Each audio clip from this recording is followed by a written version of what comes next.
ছোট্ট বৈষ্ণবী এবং তার পরিবারের পেছনে একদল গুন্ডা উঠে পড়ে লাগে। তাদেরকে মারতে তারা মরিয়া হয়ে ওঠে। আর এই কথা জানতে পেরেই এক ভয়ঙ্কর ডাকু এবার তাদের বাঁচাতে চলে আসে ড্রাইভারের ছদ্মবেশে। কিন্তু কে এই ডাকু? এই পরিবারের সাথে তার কি সম্পর্ক? কেনই বা সে ডাকাতি বাদ দিয়ে এই পরিবারকে বাঁচাতে চলে আসলো? আর ওই গুন্ডার দলই বা কেন তাদের পেছনে পড়ে আছে? এই সব প্রশ্নের উত্তর জানবো আজকের গল্প ডাকু মহারাজে। চলুন তাহলে আর দেরি না করে মূল গল্পে যাওয়া যাক। গল্পের শুরুটা হয় 1996 সালে মাদানাপাল্লি, চিত্তর ডিস্ট্রিক্টে। তো সেখানে একটা ট্রাক আসে। তখনই পুলিশ অফিসার চিনাপ্পা গিয়ে ট্রাক ড্রাইভারকে জিজ্ঞেস করতে থাকে যে কি আছে এতে। ড্রাইভার জানায় লাকড়ি। কিন্তু চিন্নাপ্পার সন্দেহ হলে সে ট্রাক চেক করে আর দেখতে পায় সেখানে তো কতগুলো ক্রিমিনাল আছে। আর তাদের একজন চিন্নাপ্পার গলায় ধারালো অস্ত্র ধরে। এরপরই সে বলতে থাকে আজ রাতে জঙ্গলে কি হবে না হবে তার কিছুই তুই দেখিসনি, বুঝলি? এটা যেন মনে থাকে। তারপরে চিন্নাপ্পাও বলে ঠিক আছে, আমি কিছুই দেখিনি। তো এরপর সে বলতে থাকে স্যার এখানে কিচ্ছু নেই, শুধু লাকড়ি আছে। তো এবার এরা যখন জঙ্গলে যায় তখনই একজন ব্যক্তি গাড়ি নিয়ে আসে। আর ওইদিকে ছোট ঠাকুর নামের একজনকে তার লোক গিয়ে বলতে থাকে যে ছোট ঠাকুর, আমাদের লোকদেরকে কেউ জীবিত আগুন লাগিয়ে দিয়েছে। আর এই কথা জানা মাত্রই ছোট ঠাকুর সেখানে চলে আসে। সে এসেই দেখে জঙ্গলে সবকিছু জ্বলছে। আর যখন ছোট ঠাকুরের লোক জিজ্ঞেস করে যে কে রে তুই, তখন সেই ব্যক্তি বলে আমি হচ্ছে গড অফ ডেথ। তো চলো খেলা শুরু করা যাক। এবার এখানে দুই পক্ষের মধ্যে ফাইট শুরু হয়ে যায়। আর এখান থেকে দৃশ্য পরিবর্তন হয়। আর আমরা কিছু মাস আগের দৃশ্য দেখতে পাই, যেখানে একটা গাড়িতে বৈষ্ণবী নামের একটা বাচ্চা মেয়ে ছিল। সে তার ডগ ব্রাউনির সাথে যাচ্ছিল, কিন্তু মাঝপথেই বৈষ্ণবী দেখে একটা খরগোশ এসে পড়েছে। তাই সে ড্রাইভারকে বলে গাড়ি থামাতে। বৈষ্ণবী তখন ব্রাউনিকে নিয়ে গাড়ি থেকে নেমে খরগোশ দেখছিল। ঠিক তখনই দেখা যায় ব্রাউনি ওই খরগোশকে তাড়া করতে করতে একটা বাড়ির মধ্যে চলে আসে। বৈষ্ণবীও তার পিছু পিছু আসে আর জানালা দিয়ে তাকিয়ে দেখে যে সেখানে তো অবৈধ বিজনেস নিয়ে কথা বলা হচ্ছিল। আর এই সব কিছু বলছিল এখানকার লোকাল এমএলএ এর ভাই। আর ব্রাউনিও তো সেই কথা বলার মধ্যেই ঘেউ ঘেউ করছিল। এজন্যই তো সে খুবই রেগে যায় আর ব্রাউনিকে শক্ত কাঠের টুকরো দিয়ে এত জোরে মারে যে ব্রাউনি জানালা ভেঙেই বাইরে চলে যায়। এতেই তো বেচারা কুকুরটা সেখানেই মারা যায়। আর ছোট্ট বৈষ্ণবী তো তার প্রিয় কুকুরের এই অবস্থা দেখে মারাত্মক কষ্ট পায়। তার কুকুরকে যখন কবর দেওয়া হচ্ছিল তখনই একজন মহিলা বলতে থাকে যে এই মেয়েটার কপালটাই খারাপ, প্রথমে মাকে হারালো আর এখন নিজের কুকুরটাকেও হারালো। বৈষ্ণবী তো অনেক কান্না করছিল আর সে কাঁদতে কাঁদতে তার নানু কৃষ্ণমূর্তিকে বলতে থাকে নানু, তারা কেন ব্রাউনিকে মারলো? সে কি দোষ করেছিল? বেচারি আসলে খুবই কষ্ট পাচ্ছিল। তো এবার বৈষ্ণবীর নানু তার কান্না তো আর সহ্য করতে পারে না, তাই সে সাথে সাথে পুলিশে রিপোর্ট করার জন্য সিদ্ধান্ত নেয়। কিন্তু তাকে এসে একজন বলে আঙ্কেল, সে কিন্তু লোকাল এমএলএ এর ভাই, তাই এই মুহূর্তে রিপোর্ট করলে সমস্যা হতে পারে, এসবের মধ্যে না যাওয়াটাই ভালো হবে। সে তাকে বারবার মানা করতে থাকে, কিন্তু তখনই বৈষ্ণবীর আন্টি বলে না, বাবা যেই সিদ্ধান্ত নিবেন সেটা ঠিকই নিবেন, তাই বাবা তুমি রিপোর্ট করো, কারো কথা শুনতে যেও না তো।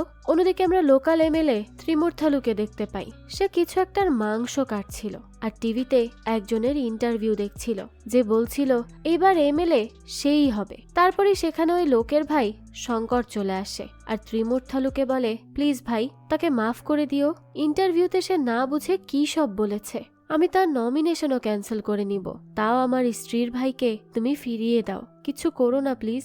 আর কোথায় সে আমরা কেউ খুঁজে পাচ্ছি না। ওই সময়ে ত্রিমূর্থালু একটা আঙুলে চাকু দিয়ে আঘাত করে আর দেখা যায় এটাই তো শঙ্করের স্ত্রীর ভাইয়ের আঙুল। অর্থাৎ এতক্ষণ ধরে ত্রিমূর্থালু যেই মাংস কাটছিল সেটা ওই ইন্টারভিউ এর লোকেরই বডি ছিল। বুঝুন এই লোক কতটা ভয়ঙ্কর। শঙ্কর তো এসব দেখে ভয়ে আঁতকে ওঠে, কারণ এতটাই ভয়ঙ্কর আর নৃশংস কাজ করছিল ত্রিমূর্থালু। তো ত্রিমূর্থালু বলে ইলেকশন, নির্বাচন আর রাজনীতিতে কেউ আঙুল তুললে এইভাবেই তা কাটতে হবে, কিছুই করার নেই তাতে, যাক তো এবার তুই আসতে পারিস। শঙ্কর তখন আর কি বলবে, তার তো কথা বলাই বন্ধ হয়ে যায়। তো দেখা যায় কিছুক্ষণ পরই সেখানে পুলিশ অফিসার আসে। ত্রিমূর্থালু বলে এখানে কি মনে করে? অফিসার জানায় আমরা এসেছি আপনার ভাই মনোহরকে গ্রেফতার করতে। এটা শুনে ত্রিমূর্থালু বলে তা শুনি, কার এত বড় সাহস যে আমার ভাইয়ের নামে অভিযোগ করেছে? অফিসার বলে গুরুকুল ভ্যালি স্কুলের চেয়ারম্যান কৃষ্ণমূর্তি। তিনি আপনার ভাইয়ের নামে অভিযোগ করেছেন যে এখানে টি স্টলের আড়ালে এনিমেল পুচিং করা হচ্ছে, অর্থাৎ অবৈধভাবে জঙ্গলের পশুদেরকে শিকার করে তাদের চামড়া, দাঁত এইসব বিক্রি করা হচ্ছে। যাক, তো এ কারণে আপনাদের টি স্টলকে সিজ করা হয়েছে। ত্রিমূর্থালু এটা শুনে বলে, আচ্ছা আচ্ছা, ঠিক আছে, যাও, তুমি গিয়ে বলবে মনোহর ভাই এখানে নেই। সে আসলে আমি নিজে তাকে ধরিয়ে দিব। পুলিশও তখন ভয় পেয়ে এখান থেকে পালিয়ে যায়। এবার ত্রিমূর্থালু আসে গুরুকুল ভ্যালি স্কুলে। এখানে এসে কৃষ্ণমূর্তিকে বলে, আমি শুনেছি আপনি আমার ভাইকে ভুল বুঝে অভিযোগ করেছেন। আসলে এনিমেল বিজনেস আমাদের ফ্যামিলি বিজনেসের মধ্যেই পড়ে। আমাদের ফ্যামিলির সবাই এই কাজ করেছে। আমার ভাই তো হাতির দাঁতও বিক্রি করে। এবার প্লিজ এইরকম অভিযোগগুলো তুলে নিন, আর ঝামেলা করবেন না। এই কথা শুনে কৃষ্ণমূর্তি বলে, আমার ফ্যামিলি বিজনেস কি সেটা জানো? ভুল পথে যাওয়া লোকদের রাইট পথে আনা, আর তোমার ভাইকেও নিয়ম কানুন আমিই শেখাবো। ত্রিমূর্থালু তখন হাসতে থাকে আর বলে, আমি শুনেছি তোমার দ্বিতীয় মেয়ে কারোর সাথে পালিয়ে গেছে, তো এইটা কি তোমার নিয়ম কানুন? এরপর সে তাকে আরো অপমান করে বলতে থাকে যে এই সব কিছুতে বিরক্ত হয়েই তো তোর মেয়ে আত্মহনন করলো, আর তারই মেয়েকে এখন তুই লালন পালন করছিস, তাই না? তো একটা কথা শোন, ছোট থেকে আমার ভাইকে ভয় দেখানো লোকদেরকে আমি জীবিত ছাড়িনি, তাই তার থেকে একটু সাবধানে থাকিস।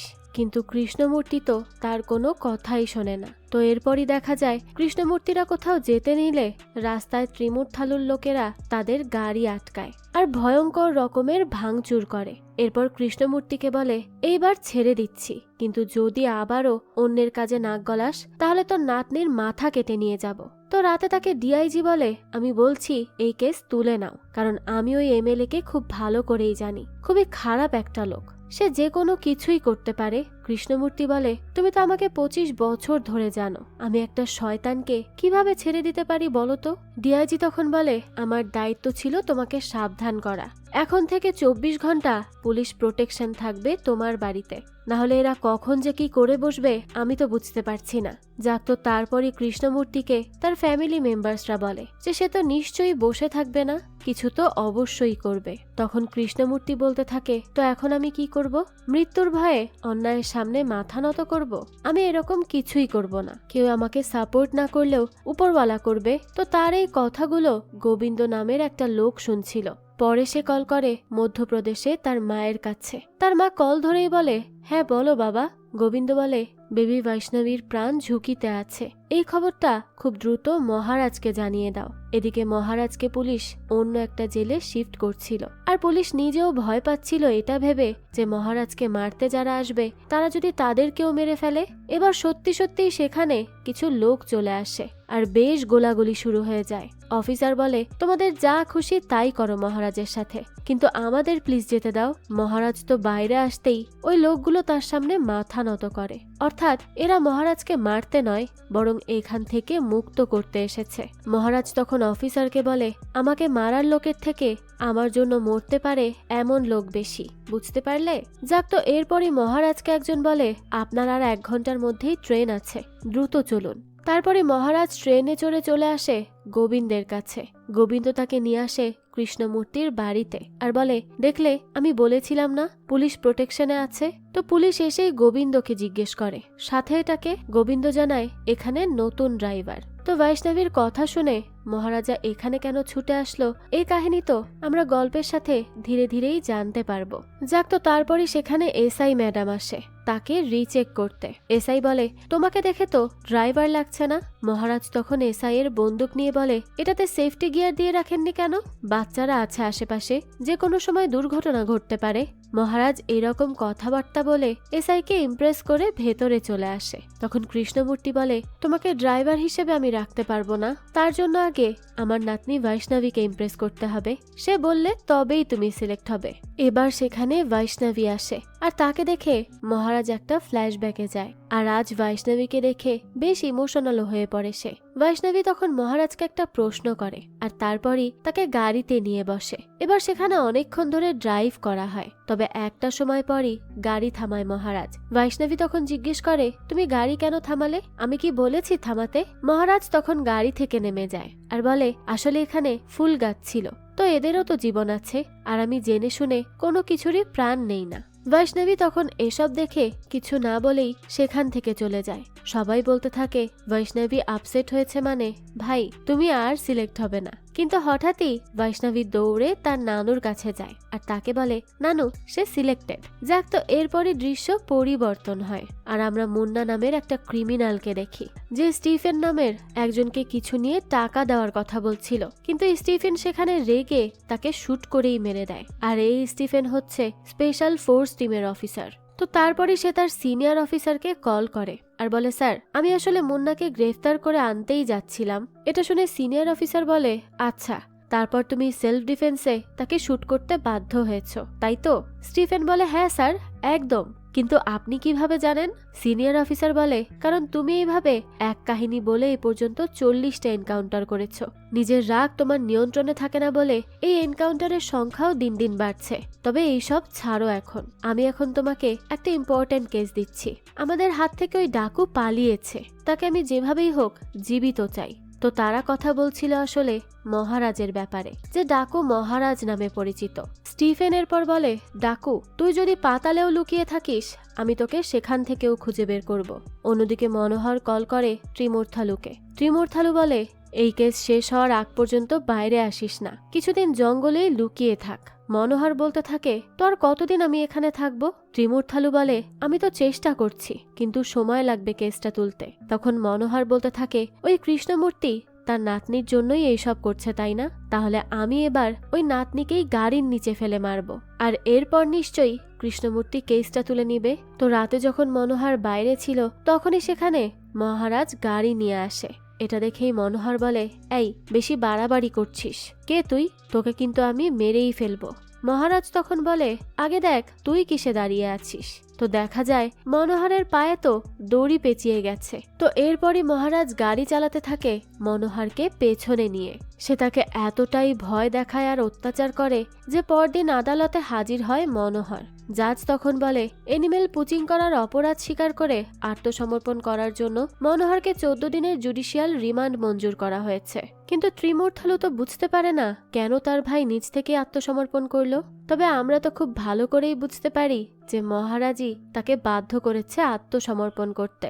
অন্যদিকে স্টিফেন পুলিশ স্টেশনে গিয়ে বলতে থাকে যে ডাকু পালানোর আগে তার সাথে কেউ দেখা করতে এসেছিল। অফিসার বলে হ্যাঁ একজন বুড়ি মহিলা এসেছিল। স্টিফেন তখন চেক করে দেখে নাম তার শারদা, কিন্তু ঠিকানাটা মিসিং। এবার স্টিফেন মহারাজের জেল থেকে জানতে পারে সে সবসময়ই মাতা রানীর ধ্যানে থাকত। তারপর সে বিবাহিত থাকলেও কখনো তার স্ত্রী দেখা করতে আসেনি। তবে শারদাকে একবার সে জিজ্ঞেস করেছিল যে বৈষ্ণবী কেমন আছে। এসব শুনে স্টিফেন বলে জেল থেকে পালানোর 2টা কারণ হয়, এক ফ্রিডম আর 2 ফ্যামিলি। অফিসার বলে স্যার ফ্রিডমের জন্য তো সে পালায়নি, কারণ 6 মাস আগে একবার সব কয়েদি পরিকল্পনা করে পালানোর, জেলের দেয়ালেও ব্লাস্ট করায়। কিন্তু সব কয়েদি পালাতে চাইলেও সে পালায়নি এবং সে অন্য কাউকেও সেখান থেকে পালাতে দেয়নি। এসব শুনে স্টিফেন বলে এদের কথাবার্তা সব শুনে তো মনে হচ্ছে সে নিজের জন্য পালায়নি, বরং তার জন্য পালিয়েছে যার প্রয়োজন এখন তাকে। এবার সেটাই খুঁজে বের করতে হবে কে সে। অন্যদিকে মহারাজ বৈষ্ণবীর সাথে স্কুলে যায়, খেলা করে ঘুরে ফিরে আর খাবারও রান্না করে দেয়। আজ যখন বৈষ্ণবীর মন খারাপ ছিল তার ব্রাউনির জন্য, তখনই সে সেম একই রকম আর একটা ডগও এনে দেয়। বৈষ্ণবীর সাথে একেবারে ছায়ার মতো থাকতে শুরু করে মহারাজ। ওইদিকে পুলিশ রেকর্ড অফিস থেকে স্টিফেন একটা ভিডিও পায় যেখানে এক্স মিনিস্টার ছিল। অন্যদিকে মনোহরের জামিন হচ্ছিল না। প্রায় ত্রিমূর্থালু বলে যখন স্কুলের বাচ্চারা মরবে তখন ঠিকই কেস তুলবে এরা। এবার সেই স্কুলে অনুষ্ঠানের খাবারে বিষ মিশিয়ে দেওয়ার পরিকল্পনা করে। বুঝুন এই লোকটার শরীরে এক বিন্দু মায়া মমতা বলতে কিচ্ছু নেই। যাক, তো তার পরিকল্পনা মোতাবেক যখন তার লোকেরা কিচেনে যায় তখনই সেখানে পৌঁছে যায় মহারাজ আর একে একে সবাইকে মারতে শুরু করে। এবার তো সে হসপিটালে পাঠায় ত্রিমূর্থালুর লোক শম্ভুকে। সেখানেই কল করে মহারাজ আর বলে কে শ্রীনু? ত্রিমূর্থালু জিজ্ঞেস করে কে শ্রীনু? মহারাজ তখন বলে ও আমি আসলে ইম্পর্টেন্ট মানুষের নাম মনে রাখা ছাড়া বেকার মানুষের নাম মনে রাখতে পারি না। এসব শুনে তো ত্রিমূর্থালু খুবই রেগে যায় আর বলতে থাকে তুই জানিস তুই কার সাথে কথা বলছিস? আমি হচ্ছি এমএলএ ত্রিমূর্থালু। মহারাজ বলে তো সেটা আগে বলবি না গাধা। ত্রিমূর্থালু বলে এই কে রে তুই? মহারাজ বলতে থাকে তোর ভাইকে টানতে টানতে পুলিশ স্টেশনে পাঠানো লোকটাই আমি, আর তোর লোকদের এই অবস্থাও আমিই করেছি, আর তোকে আগামীকাল জীবিত কবরও দিব আমি, যদি না তুই কৃষ্ণমূর্তির থেকে দূরে থাকিস। বৈষ্ণবীর থেকেও তোকে দূরে থাকতে হবে, আর স্কুল থেকে তো দূরে থাকবি। এই দূরত্ব বজায় রাখলেই তুই বাঁচতে পারবি, বুঝলি? না হলে তোর লোকদেরকে মারা আমার জন্য নখ কাটার সমান। ত্রিমূর্থালু তখন চিৎকার করে ওঠে। সে সময় মহারাজ বলে, এই চিৎকার করিস না তো, কারণ তোর চিৎকার করা মানে কুকুরের মতো ঘেউ ঘেউ করার সমান, আর আমার চিৎকার মানে বাঘের গর্জন করার সমান। এই কথা বলেই সে কল কেটে দেয়। ত্রিমূর্থালু তার লোককে বলে, যেভাবে ভগবান শিবের সাথে নন্দী থাকে ঠিক তেমনি তার সাথেও কেউ আছে, তাই খুঁজে বের কর কে সে যে তাদেরকে রক্ষা করার কাজে লেগেছে। অন্যদিকে স্টিফেন আসে এক্স মিনিস্টারের কাছে, এসেই তাকে মহারাজের ছবি দেখায়। এই ছবি দেখেই তো তার ঘাম বের হয়ে যায়। এসব দেখে স্টিফেন বলতে থাকে, এতক্ষণ খেলার পরও আপনার ঘাম আসলো না, কিন্তু তার ছবি দেখেই ঘাম বের হতে শুরু করলো। আমি জানি আপনার মিনিস্ট্রি পদ ডাকুর জন্যই গিয়েছিল, কিন্তু এখন প্রাণও যেতে পারে, তাই তার ব্যাপারে যা জানেন বলে দিন। তার গ্যাং সম্পর্কেও বলুন। এক্স মিনিস্টার বলে, গ্যাং নয়, সেটা আর্মি দল। স্টিফেন বলতে থাকে, তো নাম কি তাদের? এক্স মিনিস্টার জানায়, মানসিং, গঙ্গারাম ঝাঁসি আর একজন যে সবচেয়ে ভয়ঙ্কর, তার নাম হলো গোবিন্দ গুজ্জার। এরা সবাই মিলেই কাজ করে থাকে। এবার স্টিফেন গুজ্জার পদবি শুনে মনে করে সারদা নামের পাশেও তো গুজ্জার ছিল, তাই এবার স্টিফেন বলে, গোবিন্দ কোথায় থাকে? এক্স মিনিস্টার জানায়, সোনপুর। এদিকে ত্রিমূর্থালু তার ভাই মনোহরকে বলে, তুই আমাকে বল তোকে এখানে কে পাঠিয়েছে? মনোহর বলে, সে বলল তার নাম মাইকেল জ্যাকসন। ত্রিমূর্থালু তো এটা শুনে খুবই রেগে যায় আর বলতে থাকে, তোর কি মাথা খারাপ? তখনই সিমলা থেকে কল করে ছোট ঠাকুর। ছোট ঠাকুর ত্রিমূর্থালুকে বলে, এই তুই আমাকে আগে বল যে তোর ভাই জেলে কেন? ত্রিমূর্থালু বলে, একটা ছোট্ট কেস ছোট ঠাকুর, 2 দিনেই সে বাইরে এসে পড়বে। ছোট ঠাকুর তখন রেগে বলে, চুপ কর, আমি তোর কাছে কোটি কোটি টাকার বিজনেস দিয়েছি, কিন্তু তুই সেখানে এনিমেল বিজনেস করছিস। তুই ভুলে গেলি নাকি তোর ওখানে চায়ের বদলে কি হয়? কোকেইন। সেখানে কোকেইনের গাছ লাগানো। তোর না বোঝার জন্য সেই এলাকায় আমার 300 কোটির মাল আটকে আছে। তোর কপাল ভালো যে কেউ এখনো সেখানের কোকেনের ব্যাপারে জানে না। সবার মাল আমাদের কাছে এসেছে, কিন্তু তোরগুলো কোথায়? হ্যাঁ? ত্রিমূর্থালু বলে, খুব জলদি এসে যাবে সর্দার। ছোট ঠাকুর তখন বলতে থাকে, যদি না আসে তাহলে চাচাকে তো জানিস তাই না? 2 দিনের মধ্যেই মাল কেটে আমাদের কাছে পৌঁছে দিবি, না হলে কিন্তু আমরা পৌঁছে গেলে খুব বেশি খারাপ হবে। তো এই ছোট ঠাকুরের পুরো নাম হচ্ছে বাবলু সিং ঠাকুর। এখন এই সব কথা শুনে ত্রিমূর্থালু তো খুবই রেগে যায় আর মোবাইলটাই ভেঙে ফেলে। অন্যদিকে আজ দোকানে আসে বৈষ্ণবী, মহারাজ আর এসআই। তো বৈষ্ণবী 2টা পাখি কিনে তাদের ছেড়ে দেয়। মহারাজ তখন জিজ্ঞেস করে, ছাড়লে কেন? বৈষ্ণবী বলে, আসলে আমার তো মা বাবা নেই, কিন্তু এই পাখিগুলোর তো আছে, তাই আমরা যদি তাদের ছেড়ে দিই তাহলে তারা তাদের মা বাবার কাছে ফিরতে পারবে। এবার এই কথা শুনে তো মহারাজ সবগুলো পাখি বৈষ্ণবীকে কিনে দেয়, আর বৈষ্ণবীও সেই সবগুলোকে ছেড়ে বলে, যাও, তোমরা এখন মুক্ত, তোমরা তোমাদের মা বাবার সাথে দেখা করো। ঠিক তখনই বৈষ্ণবীকে কতগুলো গুন্ডা তুলে নিয়ে যায়। এটা দেখে তো তার পেছন পেছন মহারাজ এবং এসআইও যায়। বৈষ্ণবীকে তারা এক পর্যায়ে গাড়ি থেকেই ছুঁড়ে ফেলে, কিন্তু ঠিক সময় মতো মহারাজ তাকে ধরে ফেলে। বৈষ্ণবী তখন বলতে থাকে, আমাকে সেদিন যারা আক্রমণ করে চেইন নিয়েছিল এরা তারাই।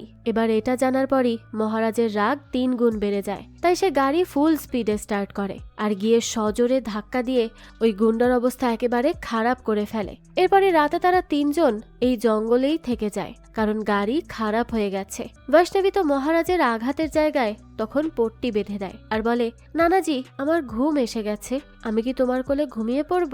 আসলে মহারাজ বৈষ্ণবীর কাছে তার নাম বলেছে নানাজি, সেজন্যই সে তাকে নানাজি বলে ডেকেছে। তো এবার তো মহারাজ বেশ খুশি হয় আর বলে, হ্যাঁ নিশ্চয়ই। তারপরে সে বৈষ্ণবীকে জড়িয়ে নিয়ে বসে থাকে। এদিকে ত্রিমূর্থালু বলে, এই বুসা বা মহাকালী কোথায়? সে তো গিয়েছিল বৈষ্ণবীকে তুলে আনতে, এখন তাকে তুলতে গিয়ে কোথায় নিখোঁজ হলো সে? তাকে এক্ষুনি খুঁজে বের কর। তখনই সেখানে বসে মহারাজ বলে, খুঁজে লাভ নেই, কারণ আমি তাকে মেরে ফেলেছি।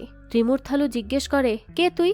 মহারাজ জানায়, আমি তো সেদিন সাবধান করেছিলাম যে বাচ্চা এবং বাচ্চার পরিবারের কাউকে বিরক্ত না করতে, কিন্তু তুই তো শুনলি না। ত্রিমূর্থালু এসব শুনে বলে, ও তাহলে সেদিন মোবাইলে হুমকি দেওয়া লোকটাই তুই ছিলি? সেদিন আমার সামনে না এসে বেঁচে গিয়েছিলি, কিন্তু আজ আর বাঁচবি না।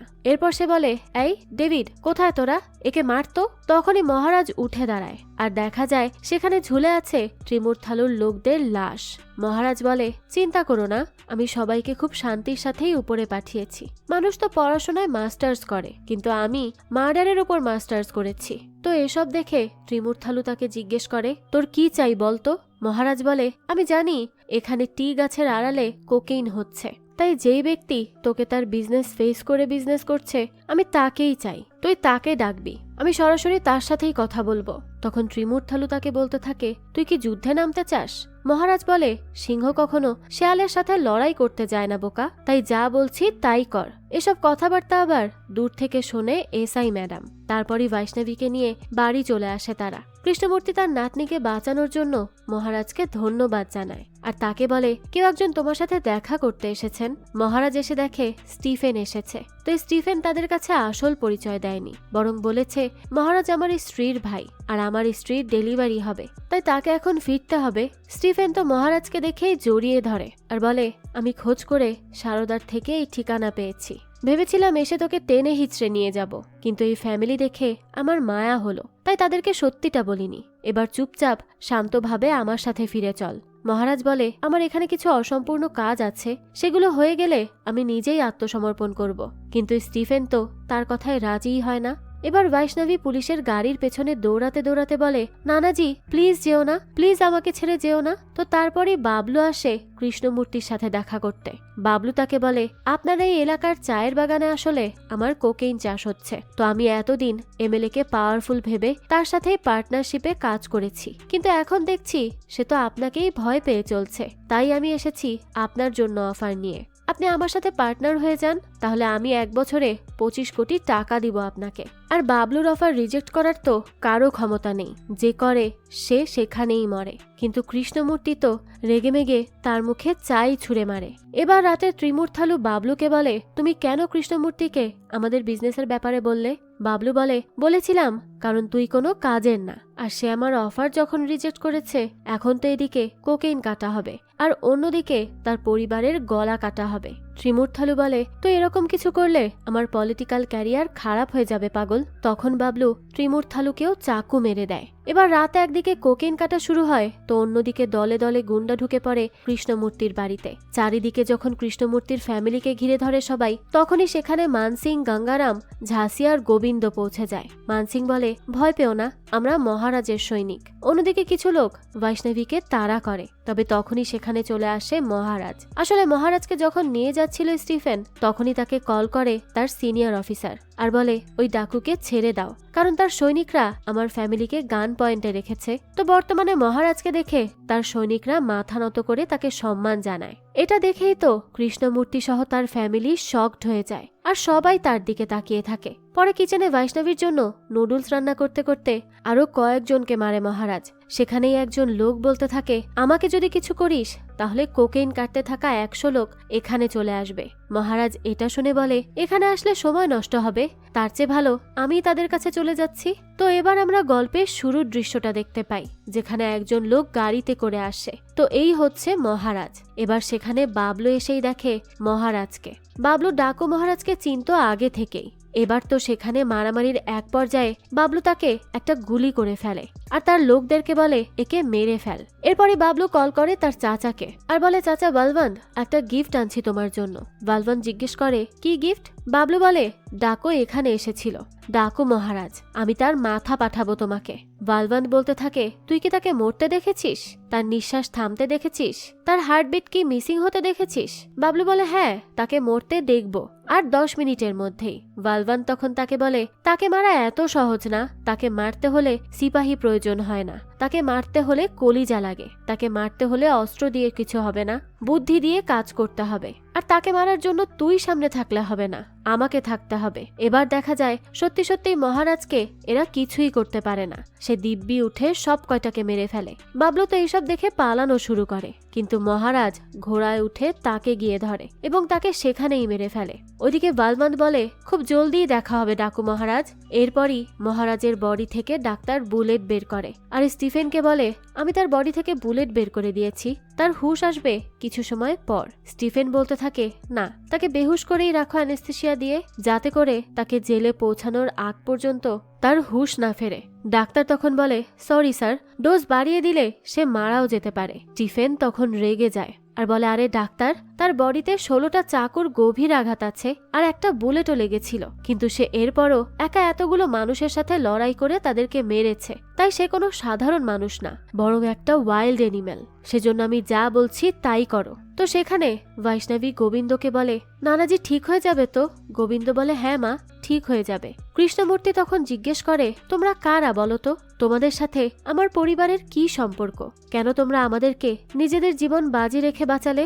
গোবিন্দ বলে, ইতিহাসের পাতায় আপনি তো অনেক রকমের লড়াই আর যুদ্ধের কথা শুনেছেন, কখনো কি পানির জন্য যুদ্ধ শুনেছেন? তো আমরা এমন এক জায়গায় থাকতাম যেখানে পানি নামের কিছু ছিলই না। আমরা একটু পানি আনার জন্য মাইলের পর মাইল পাড়ি দিতাম। পানির অভাবে মানুষ, পশু পাখি, ছোট বাচ্চা, গাছপালা সবকিছু ভয়ঙ্করভাবে মারা যেত। আমাদের গ্রামের পাশাপাশি আশেপাশের আরো 100-র বেশি গ্রাম পানির জন্য ছটফট করত।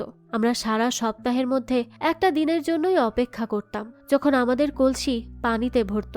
সেখানে পানির জন্য প্রয়োজন পড়ত একটা কয়েনের, আর সেই কয়েন আমরা আনতাম আমাদের গ্রামের মার্বেল ভাঙার কাজ করে। সেই মার্বেল ছিল সবচেয়ে দামি মার্বেল পাথরের মধ্যে অন্যতম। ঠাকুর আমাদের দিয়ে এই সব কাজ করাতো। তারপর সেগুলোকে তারা বিভিন্ন দেশে বিক্রি করত। ঠাকুররা মোট 3 ভাই। তাদের মধ্যে বড় ভাইয়ের নাম হচ্ছে পৃথ্বীরাজ সিং ঠাকুর। তার নজর সবসময়ই মহিলাদের উপর থাকত। আর মানুষের সাথে জানোয়ারের মতো অহংকারের সাথে আচরণ করা ইয়াশওয়াত সিং ঠাকুর, সে হচ্ছে মেঝো ভাই। আর সবচেয়ে ছোট ভাই হলো সবচেয়ে ভয়ঙ্কর, তার নাম বলবন্ত সিং ঠাকুর। তার মধ্যে মায়া দয়া বলতে বিন্দু মাত্র নেই। তো দেখা যায় একদিন গ্রামে একটা ছেলে তার বাবার পারিশ্রমিক হিসেবে সেই কয়েন চাইছিল, যার ফলে বলবন্ত তার ঘাড়ে 2টা কলসি ভরে পানি দেয় আর বলে, যদি তুই এটা নিয়ে শেষ সীমানায় যেতে পারিস তাহলে তোর গ্রামে 1 মাস ফ্রি পানি যাবে, আর না হলে তুই শেষ। এবার তো বেচারা ছেলেটা অনেক কষ্ট করে দৌড়ে যায়, কিন্তু 1 ফোঁটা পানি শেষে গিয়ে পড়েই যায়। আর তাই বলবন্ত তার উপর মার্বেল পাথর ফেলে নৃশংসভাবে পিষে মেরে ফেলে। এভাবেই অত্যাচার নির্যাতনের সাথে যখন তাদের জীবন যাচ্ছিল, তখনই সেখানে তারা খোঁজ পায় দেবদূতের মতো একজনের, যার নাম সীতারাম। আর তিনি পেশায় ছিলেন সিভিল ইঞ্জিনিয়ার। তো গ্রামের কিছু মানুষ সীতারামের সাথে দেখা করতে যায়, কারণ সে নিউজে বলেছে সব গ্রামের মধ্যে পানি পৌঁছে দিবে সে। তাই তারা এই আশায় সীতারামের অফিসে আসে। আর আমরা দেখতে পাই এই সীতারামই হচ্ছে বর্তমানে ডাকু মহারাজ। আর এই সীতারামের স্ত্রীর নাম কাবেরী, সে নিজেও তার সাথে কাজ করছে। এবার গ্রামের লোকগুলো সীতারামকে হাতে পায়ে ধরে বলে যে তাদের গ্রামের অবস্থা কত খারাপ, তাই সীতারাম যেন তাদেরকে একটু সহায়তা করে। এবার তো সীতারাম এবং কাবেরী ঠিক করে তারা সেই গ্রামে যাবে। সীতারাম বেশ কিছুদিন সেখানে গিয়ে পর্যালোচনা করে, আর এরপরই একটা বড় নদীর দেখা পায়। তাই সে ম্যাপ করা শুরু করে যে কিভাবে সেখানে পানি আনার ব্যবস্থা করবে। এই গ্রামে একটা ডাকু ছিল যে কিনা ঠাকুরদের সাথে গ্রামের হয়ে লড়তে গিয়ে মারা যায়। এই কাহিনীটাও গ্রামের লোকেরা সীতারামকে বলে। তো এইসবের মধ্যেই কাবেরী যখন প্রেগনেন্ট হয়, তখন সে তার বাবাকে কল করে, কিন্তু তার বাবা তো তার সাথে কথাই বলে না, কারণ সে বাড়ি থেকে পালিয়ে বিয়ে করেছে। সীতারাম তখন বলে, দেখবে বাচ্চার মুখ দেখে তার রাগ ঠিকই কমে যাবে। এবার সীতারাম আসে কালেক্টর ম্যাডামের সাথে এই নদীর ম্যাপ নিয়ে কথা বলতে। আর সে ম্যাডামকে বোঝায় যদি এই নদীটা কেটে কোনোভাবে গ্রামের সাথে জুড়ে দেওয়া যায়, তাহলে সেই গ্রামের পানি শূন্যতা প্রায় সম্পূর্ণ শেষ হয়ে যাবে। তবে সমস্যা হচ্ছে সেখানে ঠাকুর পরিবার ল্যান্ড কবজা করে মাইনিং করছে, তাই তারা ড্যাম বানানোর কাজ করতে পারছে না। তাই সে কালেক্টর ম্যাডামকে বলে, এবার আপনি যদি ওই ল্যান্ড আমাদেরকে দিতে পারেন তাহলে আমরা কাজটা দ্রুতই শুরু করতে পারবো। কালেক্টর ম্যাডাম বলে, ঠিক আছে, আমি দেখছি এই ব্যাপারটা। তো এরপরই দেখা যায় ঠাকুর সীতারামকে তার বাড়িতে ডেকে আনে আর তাকে 5 কোটি টাকা দেওয়ার অফার করে। কিন্তু সীতারাম বলে, তোমরা ভুল জায়গায় টাকার অফার করছো। আমি এমন ইঞ্জিনিয়ার যে কাজ শেষ না করে থামে না, আর এখন তো ব্যাপারটা কালেক্টর ম্যাডাম পর্যন্ত গিয়েছে। তখন বলবন্ত তার স্ত্রীকে ডাকে যে চা নিয়ে আসে, আর সেই কালেক্টরই হচ্ছে বলবন্তের স্ত্রী। বলবন্ত বলে, দেখ, তুই যেই কালেক্টর ম্যাডামের কথা বললি সে আমার ঘরে চা বানিয়ে আনে, তাহলে বল তোর মতো ইঞ্জিনিয়ারের কি করা উচিত। এবার এখানে বেশ হুমকি ধামকি শুরু হয়। সীতারামও তাকে অনেকগুলো কথা বলে সেখান থেকে বেরিয়ে যায়। এরপর সীতারাম যখন বুঝতে পারে কালেক্টর ম্যাডাম কিছুই করতে পারবে না, তখনই সে যায় মিনিস্ট্রি অফিসে। কিন্তু সেখানেও সে কোনোই ফলাফল পায় না, কারণ মিনিস্টার তার সাথে কথা বলতেই চাইছিল না, বারবার ইগনোর করছিল। দিনের পর দিন সীতারাম অপেক্ষা করে, কিন্তু কিছুই হচ্ছিল না। তাই একদিন বাধ্য হয়ে জোর করেই সে দেখা করে মিনিস্টারের সাথে, আর তাকে বুঝিয়ে বলে যে একটু পানির জন্য এই গ্রামের মানুষ কত কিছু সহ্য করছে। আর কাবেরীও বলে, আপনি চাইলেই তারা সেই পানিটুকু পেতে পারবে স্যার। মিনিস্টার বলে, আমি তাদের কষ্টটা বুঝতে পারছি, কিন্তু গ্রামের লোকেরা কি ঠাকুরদের বিরুদ্ধে দাঁড়াবে? সীতারাম বলে, হ্যাঁ, আমি গ্রামের লোকদের দিয়ে পিটিশন লিখিয়ে এনেছি। এগুলো কি যথেষ্ট নাকি আরো লাগবে? মিনিস্টার বলে, না, এগুলোতেই হবে। আপনি আপনার কাজ করেছেন, এবার আমি আমার কাজ করব। তো সীতারামরা তো এসব কথা শুনে অনেকটা শান্তি পায়। অন্যদিকে রাতে পায়েল অপেক্ষা করছিল তার বাবা গোবিন্দ এবং সীতারাম কবে আসবে সেই জন্য। তো এর মধ্যেই পায়েল একটা আওয়াজ পেয়ে দৌড়ে সেদিকে যায়, কিন্তু দেখে সেখানে তো এসেছে বালওয়ান্ত আর তার লোকেরা। আসলে ওই মিনিস্টার সবই বলে দিয়েছে তাকে। এবার সে এসে প্রথমে পায়েল নামের মেয়েটাকেই শুট করে দেয়। গ্রামের সবাই তো তখন ভয়ে জড়সড় হয়ে যায়। সে সময় বালওয়ান্ত বলে, ঠাকুরদের বিরুদ্ধে আওয়াজ তোলার শাস্তি স্বরূপ আজ এই গ্রাম শেষ হয়ে যাবে, যেন এর আশেপাশের গ্রামও ঠাকুরদের নামে ভয়ে কাঁপতে থাকে আজীবন। এই কথা বলেই বালওয়ান্ত একে একে সবাইকে মারতে থাকে। সে বাচ্চাদের পর্যন্ত নৃশংসভাবে পিটিয়ে গুলি করে মারে। তো কিছু সময় পরই সেখানে সীতারাম, কাবেরী আর গোবিন্দরা চলে আসে। গোবিন্দ তো পায়েলকে দেখে অসহায়ের মতো কাঁদতে থাকে। পায়েল সীতারামকে বলে, বালওয়ান্ত আর তার লোকেরা এসব করেছে, আর আমার খুব তৃষ্ণা পেয়েছে, একটু পানি খাবো। গোবিন্দ তখন দৌড়ে পানি আনে, কিন্তু আনতে আনতেই তার ছোট্ট মেয়েটা তৃষ্ণার্ত হয়েই সেখানেই শেষ নিঃশ্বাস ত্যাগ করে। এবার সেখানে বালওয়ান্তদের পাঠানো আর একজন লোক আসে সীতারামকে মারার জন্য। তখনই সীতারাম এই গ্রামের ডাকু মহারাজের মতোই আচরণ করা শুরু করে। সে তো এই লোকের ঘাট থেকে মাথাটাই আলাদা করে ফেলে। পরে সেই ঘোড়ায় চেপে চলে আসে বালওয়ান্তদের বাড়ি। একে একে পাগলের মতো সে সবাইকে মারতে থাকে। আর কালেক্টরকে বলে, তোর স্বামী কোথায় বল? কিন্তু কালেক্টর তো কিছুই বলে না। তখনই ঠাকুরদের এক ভাইকে টেনে হিচড়ে সীতারাম বাইরে নিয়ে আসে। কালেক্টর বলতে থাকে, সীতারাম, কি করছো তুমি নিজে জানো? সীতারাম বলে, হ্যাঁ জানি। তোমার স্বামী আর তার ভাইরা কি করেছে সেটা কি তুমি জানো? পানি চাইছিল মানুষগুলো, তাই সে সম্পূর্ণ গ্রামটাকেই শেষ করে ফেলেছে। বাচ্চাগুলোকে পর্যন্ত ছাড়েনি। একটা মেয়ে ছিল যে আমাকে বলেছিল একদিন সে আমার মতনই ইঞ্জিনিয়ার হয়ে তার গ্রামের মতো অন্যান্য সব গ্রামে পানি পৌঁছে দিবে, কিন্তু জানো, সে আমারই হাতে তৃষ্ণার্ত হয়ে মারা গেল। কি দোষ ছিল তাদের? পানি চাওয়াটা কি কোনো পাপ ছিল? এবার সেখানে সীতারাম ঠাকুরদের একজনকে মেরেই ফেলে। আর কালেক্টরকে বলে, আমি বুঝে গিয়েছি এখানে কলম দিয়ে কিচ্ছু বদলানো যাবে না, এখানে অস্ত্র দিয়েই বদলানো সম্ভব সব। তাই তোমার স্বামীকে বলে দিও এখন থেকেই যেন নিজের মৃত্যুর জন্য ভয় পেতে শুরু করে। সেই দিন সীতারাম তার ইঞ্জিনিয়ারের চাকরি ছেড়ে হাতে কলমের বদলে অস্ত্র তুলে নেয়। ওইদিকে তাকে পাগলের মতো বালওয়ান্তরা খুঁজে যাচ্ছিল, আর এদিকে সীতারাম তার সৈনিক তৈরি করছিল।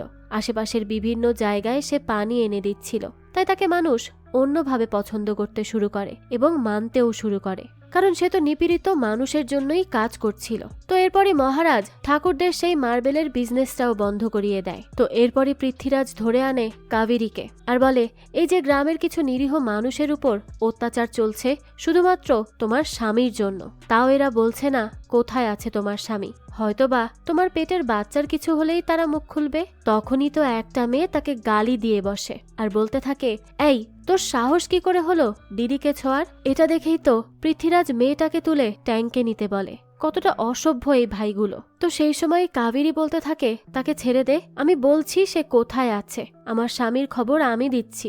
এবার কাবেরী যেই ঠিকানা দেয় সেটা তো বর্তমান এখানেরই ঠিকানা। সেই সময়ই দেখা যায় বালির ঝড় শুরু হয়ে যায়। কাবেরী তখন পৃথ্বীরাজকে বলে, কি এখনো বুঝতে পারছিস না কে আসছে? আমার পেটের বাচ্চা বলে দিচ্ছে তার বাবা আসছে। তুই কিভাবে ভাবলি মহারাজের স্ত্রীকে এত সহজে তুলে আনতে পারবি? আসলে আমার স্বামী ইচ্ছে করেই ফাঁদ পেতেছিল, যাতে করে সে জানতে পারে গ্রামের লোকেরা কোথায় আছে, তাই আমি এখানে দাঁড়িয়ে আছি। তো তোরা আমাকে ধরে আনিসনি, বরং আমি নিজের ইচ্ছাতেই এসেছি।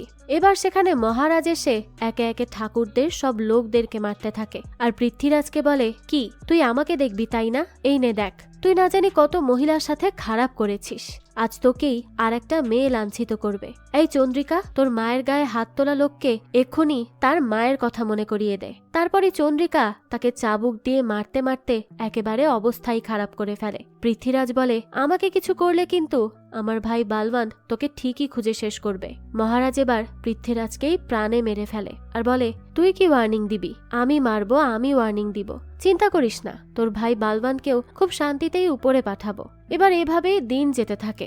মহারাজ তার দল বড় করতে থাকে আর বালওয়ান্ত পাগলের মতো তাকে খুঁজে যাচ্ছে, পুলিশও খুঁজছে। এরপর দেখা যায় তাকে খুঁজে দেওয়ার জন্য সরকার 1,00,000 টাকা পুরস্কারেরও ঘোষণা করে, যে যদি কেউ মহারাজকে খুঁজে দেয় তাহলে নাকি 1,00,000 টাকা দিবে। কিন্তু মানুষজন তো এইসব পেপারও লুকিয়ে ফেলে, কারণ তারা মহারাজকে খুব সম্মান করে। কাবেরীও এখন লড়াই করতে পারে সব গুন্ডাদের সাথে। এরপরে আজ কাবেরীর সাধের অনুষ্ঠান হয়। মহারাজ বলে, এরকম সময়ে পরিবারের পাশে থাকার কথা, কিন্তু তুমি তো আছো এই যুদ্ধের মধ্যে, তোমার মন খারাপ না তো কাবেরী? কাবেরী তখন বলে, যে পরিবার আমাদের থেকে মুখ ফিরিয়ে নিয়েছে সেই পরিবারের থেকে তো এই পরিবারের মানুষ ভালো, যারা আমাদের উপর বিশ্বাস করে। আর আমাদের বাচ্চারও তো জানা উচিত তার বাবার লক্ষ্য কতটা মহান। তো মহারাজ এইভাবে বাকি মেয়েদের এবং ছেলেদেরকে ট্রেনিং দেয় লড়াই করার জন্য। এদিকে মিনিস্টার বলে, কিছুদিন মাইনিং থামালে হয় না? বালবান বলতে থাকে, কেন? মিনিস্টার বলে, ওই যে ডাকু, সে তো আমার পর্যন্ত এসেই গেছে। বালবান তখন বলে, ডাকুকে ধরার জন্য আমার কাছে একটা ইনফরমেশন আছে। এদিকে আজ বাবলু আসে মন্দিরে, কারণ সেখানে কাবেরী এসেছে। বাবলু তো প্রায় কাবেরীকে দেখেই নিত। তখনই সেখানে আসে কালেক্টর ম্যাডাম নন্দিনী। নন্দিনী বাবলুকে ভুল দিক বলে বাঁচিয়ে নেয় কাবেরীকে। কাবেরী বলে, আপনি কেন আমাকে দেখেও তাকে কিছু না বলে আমাকে বাঁচালেন? নন্দিনী বলে, আম সরি, কারণ আমার জন্যই তোমরা আজ এখানে আছো। কাবেরী বলে, মানে? নন্দিনী বলতে থাকে, আসলে এই গ্রামের পানির সমস্যা সমাধানের জন্য আমি অনেক নামকরা ইঞ্জিনিয়ারকে ডাকি, কিন্তু তারা সবাই আমার স্বামীর টাকার কাছে বিক্রি হয়ে যায়। তখন আমি ইঞ্জিনিয়ার সীতারামের ব্যাপারে জানতে পারি। আমি বুঝতে পারি একমাত্র উনি এখানে আসলেই গ্রামকে পানি শূন্যতা থেকে বাঁচানো সম্ভব। তাই আমি এই সীতারামের নিউজটা গ্রামে লুকিয়ে রেখে আসি, যাতে করে গ্রামের লোকেরা তার ব্যাপারে জানতে পারে। তারপরেই সীতারাম ভাই এখানে আসেন। আমি বুঝতে পারিনি আমার জন্য আপনারা আজ এই পরিস্থিতিতে পড়বেন। প্লিজ আমাকে মাফ করে দিন। আমি শুধু চাইছিলাম গ্রামের মানুষগুলোকে শান্তি দিতে। তবে আমি আপনাকে একটা হেল্প করতে এসেছি আজ। আমার স্বামী কিছু একটা ইনফরমেশন পেয়েছে। তো সেটা বলে নন্দিনী চলেই যাচ্ছিল, তখনই কাবেরী বলে, আপনি নিজের আপনজনের সাথে শত্রুতা করছেন? যদি তারা আপনার কিছু করে ফেলে তখন? এটা শুনে নন্দিনী বলে, সীতারাম ভাই আছে তো, তাহলে সে তার বোনকে ঠিকই বাঁচিয়ে নিবে। অর্থাৎ সে এতদিনে সীতারামকে তার ভাইয়ের মতো সম্মান করতে শুরু করে দিয়েছিল। যাক, তো এরপরই মহারাজ মিনিস্টারকে তুলে এনে একটা ভিডিও রেকর্ড করে, যেখানে সে বলে, আমি ঠাকুরদের সাথে মিলে মার্বেল মাইনিং এর আড়ালে মাদকের বিজনেস করি। সেই মাদকগুলোকে মার্বেলের মধ্যে করে বিভিন্ন দেশে পাচার করা হয়। এখানে ইঞ্জিনিয়ার সীতারাম অনেক চেষ্টা করেছে পানির জন্য, কিন্তু আমরা ইচ্ছে করেই সবকিছুতে বাধা দিয়েছি। তো এবার মহারাজ কল করে নন্দিনীকে আর বলে, তোমাকে অনেক ধন্যবাদ নন্দিনী, তোমার জন্যই আজ এই গ্রাম মুক্ত হবে এবং পানি আসবে। তোমার স্বামী মার্বেলের বিজনেসের আড়ালে মাদকের বিজনেস করেছে, আমার কাছে প্রমাণও আছে। সেটা নিয়েই দিল্লি যাব, আর এখানে ড্যামও তৈরি করব। এবার দেখা যায় সেই কলে কথা বলতে শুরু করে বালবান্ত আর বলে, আমি সব জানি, আমার স্ত্রী আমাকে ধোকা দিয়েছে, আমাদের বিজনেসের সব কিছুর ব্যাপারে সেই তোমাদেরকে জানিয়েছে। আসলে বাবলু আমার স্ত্রীকে তোমার স্ত্রীর সাথে কথা বলতে দেখেছিল, আর এরপরই আমি সব জানতে পেরেছি। এবার মহারাজ বলে, এই নন্দিনীকে কিচ্ছু করবি না। বালবান বলতে থাকে, সে যা করেছে তার জন্য শাস্তি তো পাবেই। এই কথা বলেই সে নন্দিনীর হাতের শিরা কেটে ফেলে আর বলে, তুই হয় এখানে এসে রেকর্ড করা ভিডিও আমাকে দে আর তাকে বাঁচিয়ে নে, আর না হয় দিল্লি চলে যা। দুইটা থেকে একটা কর। তারপর মহারাজ কি করবে কিছুই বুঝতে পারছিল না। তার সামনে সব মৃত গ্রামের মানুষের মুখ বারবার ভেসে উঠছিল। এদিকে নন্দিনী বালবানকে বলতে থাকে, তোকে ভালোবেসে বিয়ে করাটাই আমার সবচেয়ে বড় পাপ ছিল, তাই আজকের এই দিনটা আমি ডিজার্ভ করি। কিন্তু তুই ভাবিস না, পাপ তোকে ছাড়বে না। সীতারাম আমার রক্তের ভাই না ঠিকই, কিন্তু তাও আমি তাকে সাপোর্ট করে গর্ব ফিল করছি। আর ওখানে ড্যাম অবশ্যই হবে, মানুষজন পানিও পাবে। তো এইসব শুনে তো বালবান রেগে ধাক্কা দিয়ে দেয় নন্দিনীকে, আর তখনই তার কোল থেকে তার মেয়েটা পড়ে যায়। সাথে সাথেই বাচ্চাটার মাথা ফেটে যায়। নন্দিনী তখন বলতে থাকে, তাকে প্লিজ হসপিটালে নিয়ে যাও। কিন্তু বালবান তো এতটাই অমানুষ যে সে নিজের মেয়েকে পর্যন্ত দেখে না। সে উল্টো বলতে থাকে, আগে এখানে ডাকু আসবে, তারপর তোমরা এখান থেকে নড়তে পারবে। নন্দিনী তো তখন খুবই রেগে যায় আর বন্দুক তুলে শুট করে দেয় তাকে, আর সেখান থেকে পালাতে থাকে। কিন্তু বালবান তো এবার তাকে শুট করে দেয়। এরপর সে তাকে প্রাণে মারতে যাবে, ওই সময়ই সেখানে চলে আসে মহারাজ, আর সেখানে মারতে মারতে সবকটার অবস্থা খারাপ করে দেয় সে। এরপরই দেখা যায় বালবান তো চোখে কিছুই দেখতে পারছিল না, তাই বাবলু তাকে নিয়ে সেখান থেকে পালিয়ে যায়, কারণ গ্রামের লোকেরা আসছিল এই ঠাকুর বাড়িতে আগুন দিতে। এরপর দেখা যায় গোবিন্দ কৃষ্ণমূর্তিকে বলতে থাকে, নন্দিনী ম্যাডামের রিপোর্ট আর সীতারাম স্যারের চেষ্টা, এতেই আমাদের এখানে ড্যাম তৈরি হয়। কিন্তু কাহিনী এখানেই শেষ হয় না। দৃশ্য আবারও অতীতে যায় আর আমরা দেখতে পাই নন্দিনী মৃত্যুর আগে সীতারামকে বলে, ভাইয়া আমার নিজের মৃত্যুর জন্য কষ্ট হচ্ছে না, আমার কষ্ট হচ্ছে এটা ভেবে যে আমার মেয়েটা একা হয়ে যাবে। জীবনে যদি কোনো সমস্যা আসে তাহলে না পালিয়ে সেটা মোকাবেলা করতে হবে, এটা আমার বাবা বলতেন। তাই আমি আমার স্বামীর সামনে দাঁড়িয়ে লড়েছি, যেভাবে পেরেছি সেভাবেই লড়েছি। যদি আমার মেয়েকে তুমি কষ্ট করে আমার বাবার বাড়িতে দিয়ে আসো তাহলে আমি নিশ্চিত তারা তাকে আদর যত্নে মানুষ করবে। আর আমাকে কথা দাও আমার মেয়ের কখনো কিচ্ছু হতে দিবে না। সীতারাম তখন তাকে কথা দেয়। আর এটাই হচ্ছে বৈষ্ণবী অর্থাৎ নন্দিনীর মেয়ে। নন্দিনী সীতারামকে আরো বলে, ভাইয়া যদি পরে কোনো জন্ম আবারও হয় তাহলে তখন আমি চাইবো তোমার রক্তের বোন হতে, এটাই আমার শেষ আশা। এই কথা বলেই নন্দিনী সেখানে মারা যায়। বর্তমানে গোবিন্দ কৃষ্ণমূর্তিকে বলে, এরপর সীতারাম স্যার সমস্ত কেসের ভার নিজের কাঁধে নিয়ে জেলে চলে যায়। আর এভাবেই সে আমাদের জন্য নিজের জীবন ঝুঁকিতে রাখে এবং আপনার মেয়ে নন্দিনী ম্যাডাম আমাদের জন্য নিজের জীবন ত্যাগ করে। এসব শুনে তো এবার কৃষ্ণমূর্তি তার মেয়ের কথা ভেবে কাঁদতে থাকে। একবার সে নন্দিনীকে কলে বলেছিল, তুই অন্য কাউকে ভালোবাসিস, কিন্তু আমি তো আমার বন্ধুকে কথা দিয়েছি 2 দিনের মধ্যেই তোর বিয়ে, চলে আয় বলছি। নন্দিনী বলেছিল, না বাবা আমি বালবানকে ভালোবাসি। এর উত্তরে কৃষ্ণমূর্তি তাকে বলেছিল, তাহলে আমার কাছে আজ থেকে তুই মৃত। এবার এই সব ভেবে কৃষ্ণমূর্তি বলে, আমি আমার মেয়েকে বাবা হয়েও সাপোর্ট করতে পারিনি, কিন্তু সীতারাম আমার মেয়ের রক্তের কেউ না হয়েও আজ পর্যন্ত তাকে দেয়া কথা রাখছে। নিজের জীবন ঝুঁকিতে রেখেও সে আমার নাতনির জন্য লড়ছে। আমি তো আজীবন তার কাছে কৃতজ্ঞ থাকব। তো এরই মাঝে হেলিকপ্টারে করে চলে আসে বালবন্ত। স্টিফেন তো সবাইকে অ্যালার্ট করে সীতারামকে বাঁচানোর জন্য। বালবন্ত এসেই তখন সীতারামকে খুঁজতে থাকে, কিন্তু সীতারামকে নিয়ে সেখান থেকে সরিয়ে অন্য ওয়ার্ডে যাচ্ছিল কৃষ্ণমূর্তি এবং তার ফ্যামিলি। মাঝপথেই যখন তাদেরকে আক্রমণ করতে আসে গুন্ডারা, তখনই সেখানে চলে আসে ত্রিমূর্থালু আর তাদেরকে বাঁচায়। এরপর কৃষ্ণমূর্তিকে বলে, আমাকে বালবন্ত মারতে চাইছিল, তাই আমার শত্রু আপনি না, আপনি প্লিজ যান স্যার, আমি এদেরকে দেখে নিচ্ছি, আমি এখন থেকে আপনাদের সাথেই আছি। তো এরপরে দেখা যায় বালবন্ত এসে পড়ে বৈষ্ণবীর কাছে। তখন বৈষ্ণবী তাকে দেখে একটা বোতল ছুঁড়ে মারে। বালবন্ত বলতে থাকে, তুই একেবারে তোর মায়ের মতো হয়েছিস, একই চালচলন কথাবার্তা, কিন্তু তোকে আমি আমার সাথে নিয়ে যাব আর একজন সত্যিকারের ঠাকুর পরিবারের মতোই বড় করব। এবার তো বৈষ্ণবী দৌড়ে পালিয়ে যায়। তখনই সেখানে তার পাশে চলে আসে সীতারাম। আসলে বৈষ্ণবীর আন্টি অ্যানেস্থেসিয়ার এফেক্ট কমাতে একটা ইনজেকশন দিয়েছে তাকে, যার ফলেই সীতারামের হুঁশ ফিরে আসে। এবার তো সেখানে ফুল ফাইট শুরু হয় সীতারাম আর বালবন্তের মধ্যে। বালবন্ত তাকে প্রায় মেরেই ফেলছিল, কিন্তু সে যখন বলে, আমি আবারও ড্যামকে কন্ট্রোল করব, মাইনিং করে মাদকের বিজনেস শুরু করব, আর তোর গ্রামের লোকেরা আবারও পানি পানি করে ভিক্ষা করবে, এই কথা শুনে তো এবার সীতারাম বালবন্তের পেটে স্টিক ঢুকিয়ে দেয় আর বলতে থাকে, আমি নন্দিনী বোনকে কথা দিয়েছি, না ওই ড্যামের কোনো ক্ষতি হতে দিব, না বৈষ্ণবীর, আর যে তাদের ক্ষতি করতে আসবে তাদেরকে তো আমি শান্তিতে উপরে পাঠিয়ে দিব। এবার তো সীতারাম অবশেষে এই শয়তানের বিনাশ করে। দৃশ্য পরিবর্তন হয় আর দেখা যায় সীতারাম তার সমস্ত কেস থেকে মুক্ত হয়ে তার পরিবারের কাছে ফিরে আসে, সেই গ্রামে ফিরে আসে। তার এখন একটা ছেলে আছে যে তাকে দেখে দৌড়ে বাবা বলে জড়িয়ে ধরে। কাবেরীও তো খুবই প্রাউড ফিল করে তার স্বামীকে নিয়ে, আর সেখানে ড্যামের নাম দেয়া হয় নন্দিনী ড্যাম। আর গ্রামের সবাই তো পানি দেখে অনেক বেশি খুশি হয়। আর এই সুন্দর দৃশ্যের সাথে এই গল্পটাও এখানেই শেষ হয়ে যায়। এই তো ছিল একজন ইঞ্জিনিয়ারের ন্যায়ের জন্য ডাকু মহারাজ হয়ে ওঠার গল্প। এই গল্পটা আপনাদের কাছে কেমন লেগেছে সেটা অবশ্যই আমাদেরকে কমেন্ট করে জানাবেন। যদি এতটুকু ভালো লেগে থাকে তাহলে একটি লাইক দিয়ে যাবেন। আর হ্যাঁ, আমাদের এই চ্যানেলে কিন্তু প্রতিনিয়তই নতুন নতুন ভিডিও আপলোড করা হয়। সেই সব ভিডিওর আপডেট পেতে আমাদের চ্যানেলটিকে সাবস্ক্রাইব করে বেল আইকনে অল দিয়ে রাখতে কিন্তু ভুলবেন না। আর একটা কথা, আপনার আমার মতো মুভি লাভারদের জন্য আমরা নিয়ে এসেছি সুলভ মূল্যে নেটফ্লিক্সের সাবস্ক্রিপশন, যেটি পেয়ে যাবেন আমাদের ফেসবুক পেজ এইচবি শপে। পেজের লিংক ডিসক্রিপশন বক্সেই দেওয়া আছে। আজকে তাহলে এই পর্যন্তই, আবারও হাজির হব নতুন কোনো ভিডিও নিয়ে। সেই পর্যন্ত সবাই ভালো থাকবেন আর আমাদের চ্যানেলের সাথেই থাকবেন। ধন্যবাদ।